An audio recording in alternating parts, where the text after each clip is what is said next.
Wherever you go, whatever you do, throw a little at it. Omax, Vest and Briefs. Salem மாவட்டம் எடப்பாடியில் அரசு பேருந்து நடத்துனர் தாக்கப்பட்ட வழக்கில் பெண் அரசு ஊழியர் உட்பட 3 காவல்துறையினர் கைது செய்துள்ளனர். இதுகுறித்த கூடுதல் தகவல்களை செய்தியாளர் கண்ணனிடம் கேட்கலாம். கண்ணன், இந்த தாக்குதல் நடத்தப்பட்டதற்கு என்ன காரணம்? முழு விவரங்களை வழங்குங்க. வணக்கம் பவித்ரா.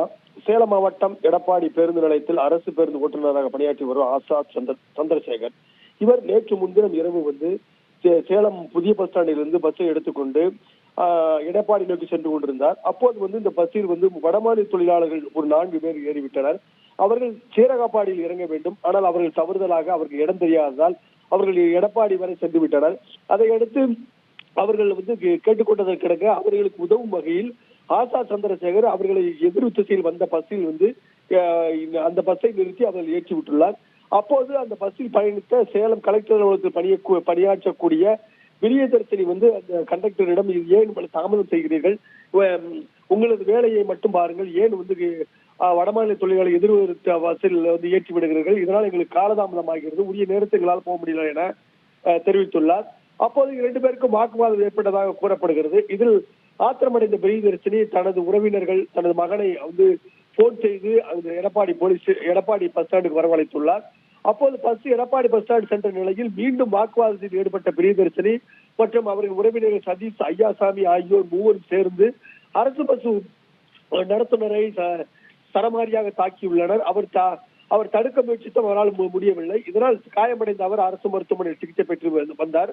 இந்நிலையில் அவர் மீது தாக்குதல் ஈடுபட்ட மீது நடவடிக்கை எடுக்க வேண்டும் என நடத்துனர் ஆசாத் சந்திரசேகர் எடப்பாடி போலீஸ் ஸ்டேஷனில் புகார் அளித்தார். ஆனால் போலீசார் விசாரணை என்ற பெயரில் காலம் தாழ்த்தி வந்தனர். இதனால் நேற்று அரசு பஸ்ஸை இயக்கக்கூடிய டிரைவர், ஓட்டுநர், நடத்துனர் மற்றும் தொழில்நுட்ப பணியாளர்கள் எடப்பாடி போலீஸ் ஸ்டேஷனை முற்றுகையிட்டு போராட்டத்தில் ஈடுபட்டனர்.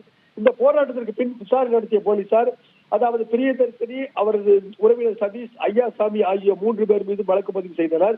குறிப்பாக அரசு ஊழியரை பணி செய்யப்படாமல் தடுத்தல், தாக்குதல், மிரட்டல் மற்றும் பொது இடங்கள் ஒழுங்கினமாக நடந்து கொண்ட உள்ளிட்ட சட்டப்பிரிவுகள் வழக்கு செய்தனர். இதனைத் தொடர்ந்து கைது செய்யப்பட்ட 3 காவல்துறை தீவிர விசாரணை மேற்கொண்டு வருகின்றனர். அரசு பேருந்து நடத்துனர் தாக்குதல் சம்பவத்தில் 3 கைது செய்யப்பட்டுள்ள இந்த நடவடிக்கை எடப்பாடி பகுதியில் பெரும் பரபரப்பை ஏற்படுத்தியுள்ளது. அதே நேரத்தில் இதுபோன்ற தாக்குதல் தொடரக்கூடாது, தொடர்ந்து அரசு பஸ்ஸில் பயணிக்கக்கூடிய பயணிகள், நடத்துனர், ஓட்டுநர் மீது தாக்குதல் சம்பவங்களை தடுத்து நிறுத்த வேண்டும், அரசு பேருந்து தொழிலாளர்களுக்கு உரிய போலீஸ் பாதுகாப்பை வழங்க வேண்டும் என தொழிற்சங்க நிர்வாகிகள் கோரிக்கை விடுத்துள்ளனர். பவித்ரா, விவரங்களுக்கு நன்றி கண்ணன். தமிழ் ஜனம் சேனலை சப்ஸ்கிரைப் பண்ணாம பார்த்துட்டு இருந்தீங்கன்னா மறக்காம சப்ஸ்கிரைப் பண்ணிடுங்க.